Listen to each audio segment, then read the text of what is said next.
आइए सुनते हैं कहानी चोर कौन।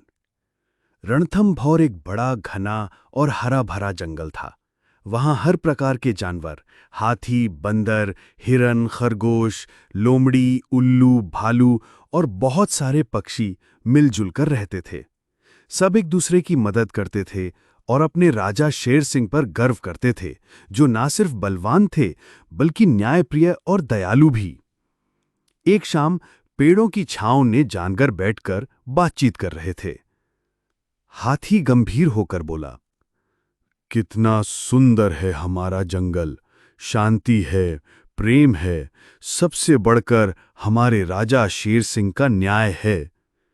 बंदर ने हंसते हुए कहा, बिल्कुल, और जंगलों के राजा तो अपने ही जानवरों को खा जाते हैं जब भूख लगती है, लेकिन हमारे राजा तो खुद भूखे रह जाते हैं पर हमारी रक्षा करते हैं।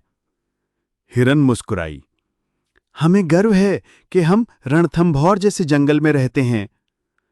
सबने मिलकर राजा शेर सिंह की जय जयकार की और फिर अपने घर चले गए। उसी रात हाफती हुई लोमड़ी जंगल में आई और सब जानवरों को फिर से बुलाया। लोमड़ी चिंतित थी।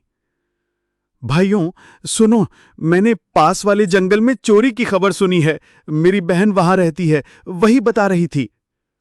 हाथी ने मजाक उड़ाया, लोमड़ी बहन, अप्रैल तो निकल गया है, अब अप्रैल फूल मत बनाओ हमें। लोमड़ी नाराज होकर बोली, मैं मजाक नहीं कर रही, चोरी हो रही है और अगला नंबर हमारे जंगल का भी हो सकता है। बंदर ने ताना मारा, अब तू हमें डराकर खुद को हीरो बनाना चाहती है क्या? कोई उसकी बात को गंभीरता से नहीं लेता, सब हंसते हैं और वापस सोने चले जाते हैं। लेकिन लोमड़ी सारी रात जागती रहती है, उल्लू के साथ पहरा देती है। अगली सुबह बंदर जोर जोर से रोते हुए आता है। बंदर बिलखता है, मेरे सारे केले चोरी हो गए, जिन्हें मैं कई दिन इकट्ठा किया था। यहां तक कि जो मैं अपने सीने से लगाकर सो रहा था वो भी चला गया। सारे जानवर चौंक जाते हैं। लोमड़ी गंभीर स्वर में कहती है, कहा था ना मैंने, पर तुम सबने मजाक समझा। अब जानवरों को उस पर शक होता है। हाथी गुस्से में कहता है, लोमड़ी, कहीं ये सब तूने ही तो नहीं किया? लोमड़ी रोष में जवाब देती है, मैं केले नहीं खाती, मेरे पास अंगूर के पेड़ हैं और मुझसे कोई फल मांगने भी नहीं आता। वो सबको डांटकर चली जाती है, लेकिन शक की सुई उसी पर टिकती है। जानवर एक योजना बनाते हैं, आज रात कोई नहीं सोएगा, हम लोमड़ी को रंगे हाथ पकड़ेंगे। पर आधी रात के बाद सबकी आंखें झपक जाती हैं और अगली सुबह हाथी चिल्लाता है, मेरे घर में भी चोरी हो गई। लोमड़ी मुस्कुराकर बोलती है, शुक्रिया, तुम सब मेरी निगरानी कर रहे थे, इसलिए मेरे घर में चोरी नहीं हुई। अब जानवर उलझन में पड़ जाते हैं, ये चोरी कर कौन रहा है? अब सब जानवर थक हारकर राजा शेर सिंह के पास जाते हैं। राजा गंभीरता से सुनते हैं, इतनी बड़ी बात और मुझे बताया भी नहीं गया, ये तो बहुत बड़ी गलती थी। लोमड़ी धीमे से बोलती है, मैंने चेताया था पर किसी ने मेरी बात नहीं मानी। राजा सोच में पड़ जाते हैं। वो आदेश देते हैं, रात को सब सोने का नाटक करो, मैं और मेरे खास साथी पहरा देंगे। अब चोर खुद फंसेगा। रात होती है, सभी जानवर सोने का दिखावा करते हैं। भेड़िया दबे पांव जंगल में आता है। भेड़िया मन ही मन हंसते हुए कहता है, कितने मूर्ख हैं ये सब, मैंने तो दिन में ही इनके घरों में चोरी कर ली थी, अब एक दो और करके निकलता हूं।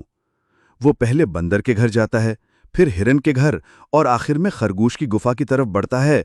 जैसे ही वो हाथ डालता है, खरगोश और उसके दोस्त उसका हाथ जकड़ लेते हैं।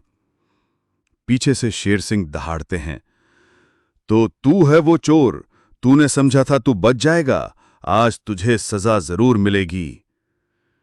भेड़िया कांपता हुआ बोलता है, माफ कर दो राजा साहब, मैं तो बाहर के जंगल का हूं, गलती हो गई। राजा बोले, हमारे जंगल में चोरी कभी नहीं होती और जो बाहर से आकर करे उसे दोहरी सजा मिलती है। राजा शेर सिंह भेड़िए को पकड़कर जेल में डालते हैं और उसके जंगल के राजा को बुलाते हैं, उसे सौंपते हैं, जहां उसे कड़ी सजा दी जाती है। अब जंगल फिर से सुरक्षित हो जाता है। जानवर लोमड़ी से माफी मांगते हैं। हाथी सिर झुकाकर कहता है, लोमड़ी बहन, हमने तुम पर शक किया, हम शर्मिंदा हैं। लोमड़ी मुस्कुराकर कहती है, चलिए अब आगे से किसी की बात को बिना सोचे नजरअंदाज नहीं करेंगे।